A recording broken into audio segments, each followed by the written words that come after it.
அனைவருக்கும் வணக்கம். நான் சோதரர் தமிழரசன் பேசுகிறேன். இன்றைக்கி நம்ம இந்த வீடியோவில் எதை பற்றி பார்க்க போகிறோன்னா, மாத பலன்கள், மார்ச் மாத ராசி பலன்கள் 2026 மிதுன ராசினியர்களுக்கு இந்த மார்ச் மாதம் எப்படி இருக்குன்னு பார்க்க போகிறோம். உங்கள் ராசியிலே குரு இருக்கார். உங்கள் ராசிக்கு வந்து பார்த்திங்கன்னா 3ஆம் இடத்துல கேது சஞ்சரிச்சிருக்காங்க. உங்கள் ராசிக்கு 9ஆம் இடத்துல சூரியன், புதன், சுக்கிரன், ராகு, செவ்வாய் இந்த 5 கிரகம் கும்பராசியில் இருக்காங்க. 10ஆம் இடத்துல சனி மீன ராசியில் இருக்கார். இதுதான் மார்ச் மாதம் 1ஆம் தேதிக்கு உண்டான கிரக அமைப்பு. மார்ச் மாதம் 2ஆம் தேதி சுக்கிரனோட பயிற்சி நடக்கும். அதாவது சுக்கிரன் உச்சநிலை அடைஞ்சிருவார். மார்ச் மாதம் 15ஆம் தேதி சூரியனோட பயிற்சி நடக்கும். மறுபடியும் மார்ச் மாதம் 25ஆம் தேதி சுக்கிரனோட பயிற்சி நடக்கும். எப்படி இருக்குன்னு பார்க்கலாம். இந்த மாதம் எப்படி இருக்குன்னு பார்க்கலாம். மிதுன ராசினியர்களுக்கு மிதுன ராசியிலே உங்கள் ராசியிலே குரு இருக்காருங்க. உங்கள் ராசிநாதன் பாருங்கள் 9ஆம் இடத்துல பாகிஸ்தானத்தில் இருக்கார். அங்கே ராகுவோட இருக்கிறது சில நெகட்டிவான அமைப்பு தான்.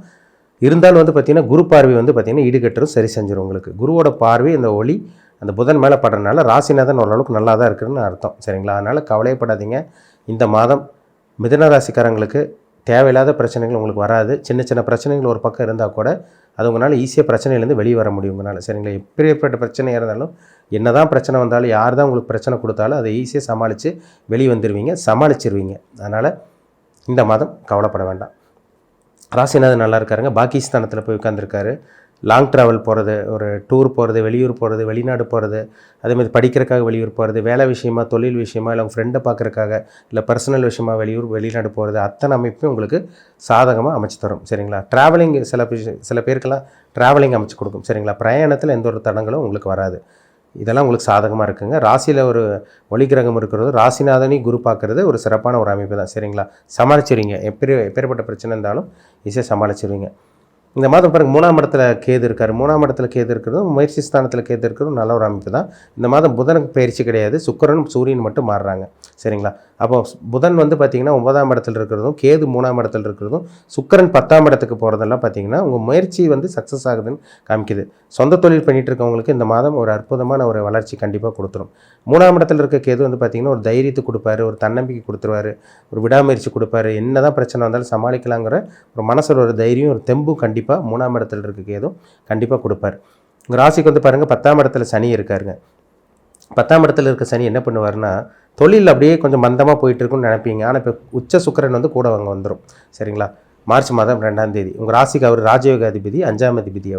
அவர் 10ஆம் இடமான தொழில் ஸ்தானத்தில், கர்மஸ்தானத்தில் சுக்கிரன் சனியோட சேர்க்கை 10ஆம் இடத்துல இருக்கிறனால இந்த மாதம் கண்டிப்பாக பிஸ்னஸ் பண்ணிகிட்டு இருக்கவங்களுக்கு, ஏன்னா போன மாதம் அதுக்கு முதல் மாதம்லாம் ஜனவரி, பிப்ரவரிலாம் கொஞ்சம் டல்லாக போயிட்டு இருந்திருக்கும். பொதுவாக சனி 10ல் இருந்தாலும் கொஞ்சம் தடங்கள் கொடுப்பார். அதுக்கப்புறம் தான் கொஞ்சம் கொஞ்சமாக மெதுவாக தான் பிக்கப் ஆகிடும்.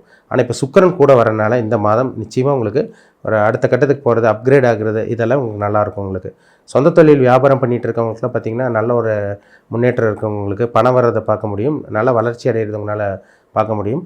பிஸ்னஸ் பண்ணிகிட்டு இருக்கவங்களுக்குலாம் நிறைய வாடிக்கையாளர் உங்களுக்கு வருவாங்க, கிளைண்ட்ஸ் நிறைய கிடைப்பாங்க. வியாபாரம் அப்படியே கொஞ்சம் கொஞ்சமாக அப்படியே மூலமாக உங்களுக்கு பார்த்திங்கன்னா உங்களுக்கு அதில் வந்து வியாபாரத்தில் வந்து லாபம் சம்பாதிச்சு அதில் வந்து சக்ஸஸ் பார்க்கக்கூடிய அந்த காலகட்டமாக இந்த டைம் உங்களுக்கு இருக்கும். வேலை இல்லாமல் இருக்கவங்களுக்கு இந்த மாதம் வேலை கிடைக்கக்கூடிய இந்த பாக்கியம், அந்த வாய்ப்பு உங்களுக்கு உருவாங்க, பயன்படுத்திக்கோங்க. சரிங்களா? ஏன்னா இந்த மாதம் கடுமையாக முயற்சி பண்ண போகிறீங்க. அந்த முயற்சிக்கு உண்டான சக்ஸஸையும் வெற்றியும் இந்த மாதம் மிதுன ராசிக்காரங்க பார்க்க போகிறீங்க. சூரியன் பாருங்கள் உங்கள் ராசிக்கு வந்து பாருங்கள் 3ஆம் அதிபதி. அவர் வந்து பார்த்திங்கன்னா உங்களுக்கு 9ஆம் இடத்துல இருக்கார். அதுக்கப்புறம் 10ஆம் இடத்துக்கு போய் சுக்கிரனோடையும் சனியோடையும் சேர்றார். சரிங்களா? முயற்சிகளோட சக்ஸஸ் ஆகுங்க. சரிங்களா? ஒரு சில கவர்மெண்ட் ஜாப்க்காக முயற்சி பண்ணியிருக்கீங்க, கவர்மெண்ட் ஜாப் கிடைக்குமான்னு வெயிட் பண்ணிட்டு இருக்கவங்களுக்கெல்லாம் இந்த மாதம் அரசாங்க வேலை கிடைக்கக்கூடிய அந்த வாய்ப்பு உருவாகும். சரிங்களா? எல்லா மிதுன ராசிக்காரங்களுக்கு கிடையாது, ஒரு சில பேருக்கு கிடைக்கும். ஏன்னா அவங்கவுங்க ஜாதகத்தில் சூரியன் நல்லா இருந்து, சிம்மராசி நல்லா இருந்து, லக்னாதிபதி நல்லா இருந்தால் மட்டும்தான் கவர்மெண்ட் ஜாபில் அரசாங்க வேலையில் போய் உட்கார முடியும். இதெல்லாம் கெட்டு போச்சுன்னா லைஃப் லாங்காக கவர்மெண்ட் ஜாப் கிடைக்காது. அப்போ உங்கள் ஜாதகத்தில் சூரியனும் சிம்மராசியும் லக்னாதிபதி இது நல்லா இருந்தால் தான் உங்களுக்கு அரசாங்க வேலை கண்டிப்பாக கிடைக்கும். பொது பலனாக பார்க்கும்போது மிதுன ராசிக்காரங்களுக்கு இந்த மாதம் சூரியன் வந்து நல்ல ஒரு இடத்துல இருக்கிறனால அரசாங்க வேலை கிடைக்கக்கூடிய வாய்ப்புகள் உங்களுக்கு நல்லாவே இருக்குன்னு சொல்லிடலாம். மார்ச் மாதம் 26ஆம் தேதி சுக்கிரன் பாருங்கள் மறுபடியும் உங்களுக்கு 10லேருந்து 11ஆம் இடத்துக்கு வந்துடுவார். இதில் ஒரு சிறப்பான ஒரு அமைப்புங்க. 5ஆம் இடத்தை பார்க்குறாரு. அப்போ குழந்தை பாக்கியம் இல்லாமல் இருக்கவங்களுக்கு இந்த மாதம் குழந்தை பாக்கியம் கிடைக்கும். ஏன்னா 5ஆம் அதிபதி சுக்கிரன் உச்சத்தில் இருக்கார். குழந்தை பாக்கியம் இல்லாமல் இருக்கவங்களுக்கு குழந்தை பாக்கியம் கிடைக்கும். சுபவரியம் பண்ண போகிறீங்க, ஒரு வாகனம் வாங்குறது, வீடு வாங்குறது, ப்ராப்பர்ட்டி வாங்குறது, ஒரு நிலம் வீடு வாங்கணும்னு நினச்சிட்டு இருக்கவங்களுக்கெல்லாம் இந்த மாதம் கடன் வாங்கியாவது வாங்கக்கூடிய அந்த வாய்ப்பு ஒரு சில பேர்த்துக்கு உருவாக போகுதுங்க, பயன்படுத்திக்கங்க. சரிங்களா? இது எல்லாத்துக்கும் அமையுமானா கண்டிப்பாக கிடையாது. அவங்கவுங்க ஜாதகம் நல்லா இருந்து நல்லா ஸ்ட்ராங்கான தசாபுத்தி நடக்கிறவங்களுக்கு கண்டிப்பாக அந்த மாதம் சக்ஸஸ் தான். ஏன்னா கோச்சார கிரகணிலே உங்களுக்கு சாதகமாக தான் இருக்குது. ஏன்னா குரு நல்லா இருக்கார், புதனோட பார்வையில் குரு இருக்கார். அதே மாதிரி வந்து பார்த்திங்கன்னா அதாவது புதன் வந்து குரு பார்க்குறாரு. சரிங்களா? புதனை வந்து குரு பார்க்குறாரு. அதே மாதிரி வந்து பார்த்திங்கன்னா ராகுவையும் குரு பார்க்குறாரு, செவ்வாயும் குரு பார்க்குறாரு. இப்போ இதெல்லாம் சிறப்பான ஒரு அமைப்புங்க. செவ்வாய் குரு பார்த்துட்டாலே ஒரு சில பேர் கவர்மெண்ட் ஜாப் கிடைக்கும், அதிகார பதவியில் இருக்கவங்களுக்கு ப்ரொமோஷன் கிடைக்கிறது. அதே மாதிரி போலீஸில் இருக்கவங்களுக்கு வந்து பார்த்திங்கன்னா யூனிஃபார்ம் சர்வீஸ் பண்ணிகிட்டு இருக்கவங்களுக்குலாம், மிலிட்ரியில் இருக்கவங்களுக்குலாம் ப்ரொமோஷன் கிடைக்கிறது, சேலரி இன்க்ரிமெண்ட் கிடைக்கிறது. இந்த மாதிரி விஷயங்கள்லாம் இந்த மாதம் நடக்கும். சரிங்களா? அரசாங்கத்தில் இருக்கவங்களுக்கு ரொம்பவே நல்லா இருக்குங்க. கவர்மெண்ட் ஜாப்பில் இருக்கவங்க, அரசியலில் இருக்கவங்களுக்குலாம் ஒரு முன்னேற்றம். அதே மாதிரி வந்து பார்த்திங்கன்னா ஒரு நல்ல ஒரு காலமாக இந்த காலம் உங்களுக்கு இருக்கும். சரிங்களா? கஷ்டப்பட்டுட்டு இருந்தவங்களுக்கு மனசில் ஒரு கஷ்டத்தையும் சோகத்தையும் வச்சுட்டு இருந்தவங்களுக்கெல்லாம் இந்த மாதம் ஒரு புத்துணர்ச்சி கிடைக்கக்கூடிய ஒரு தரமான ஒரு மாதமாக இந்த மாதம் மிதுன ராசிக்காரங்களுக்கு அமையும். அதில் மாற்றம் கிடையாது. ஏன்னா புதன் நல்லா இருக்கார், குருவோட பார்வையில் இருக்கார், ராசியிலே குரு இருக்கார். இதுதான் ஒரு ப்ளஸ் பாயிண்ட் உங்களுக்கு. அப்போ 10ல் இருக்க சனி வந்து விவசாயம் பண்ணிகிட்டு இருக்கவங்களுக்கு நல்லாயிருக்கும், நல்ல ஒரு வளர்ச்சி இருக்கும். சுக்கிரன் உங்களுக்கு 10ஆம் இடத்துக்கு போகிறனால கலைத்துறையில் இருக்கவங்களுக்கும் நல்ல ஒரு முன்னேற்றம், நல்ல ஒரு வளர்ச்சி இதெல்லாம் கண்டிப்பாக கிடச்சிரும். பிஸ்னஸ் பண்ணிகிட்டு இருக்கவங்க கவலைப்படாதீங்க, அப்கிரேட் ஆயிடுவீங்க. வேலைக்கு ட்ரை பண்ணிகிட்டு இருக்கவங்களுக்கு இந்த மாதம் வேலை கிடைக்கக்கூடிய அந்த வாய்ப்பு உங்களுக்கு உருவாகும். சரிங்களா? இதெல்லாம் சாதகமாக தாங்க இருக்குது. ஹெல்த் பிரச்சனைலாம் பெருசாக வராதுங்க, பெரிய பாதிப்போ கஷ்டமோ இது மாதிரிலாம் வராது. சில நல்ல விஷயங்கள்லாம் உங்கள் வாழ்க்கையில் இந்த மாதம் நடக்கும். போன மாதத்தை விட ஜனவரி பிப்ரவரி விட இந்த மாதம் மார்ச் மாதம் ஓரளவு கொஞ்சம் நல்ல ஒரு மாதமாக இந்த மாதம் இருக்குன்னே சொல்லிடலாம். சரிங்களா? ஏன்னா ராசிக்கு 5ஆம் அதிபதி நல்லா இருக்கார், ராசிநாதன் 9ஆம் இடத்துல உட்காந்துருக்காரு, ராசிக்கு வந்து 9ஆம் அதிபதி சனியும் சுக்கிரனோட உட்காந்துருக்கிறனால ராசிக்கு வந்து 3, 1, 5, 9 அதாவது ராஜயோகாதிபதி கிரகங்கள்லாம் உங்களுக்கு கோச்சார ரீதியாக உங்களுக்கு நல்லா இருக்கிறனால ஒரு சிறப்பான ஒரு நல்ல ஒரு மாதமாக இந்த மாதம் மிதுன ராசிக்காரங்களுக்கு அமையுங்கிறதுல சந்தேகமே கிடையாது. பயன்படுத்திக்கிங்க. ஒரு நல்ல ஒரு மாதம் தான். சரிங்களா? உடல் உபாதையில் இருக்கவங்க, ஹெல்த் பிரச்சனையில் இருக்கவங்க கொஞ்சம் கொஞ்சமாக பிரச்சனை இந்த மாதம் ரெடியாகும்.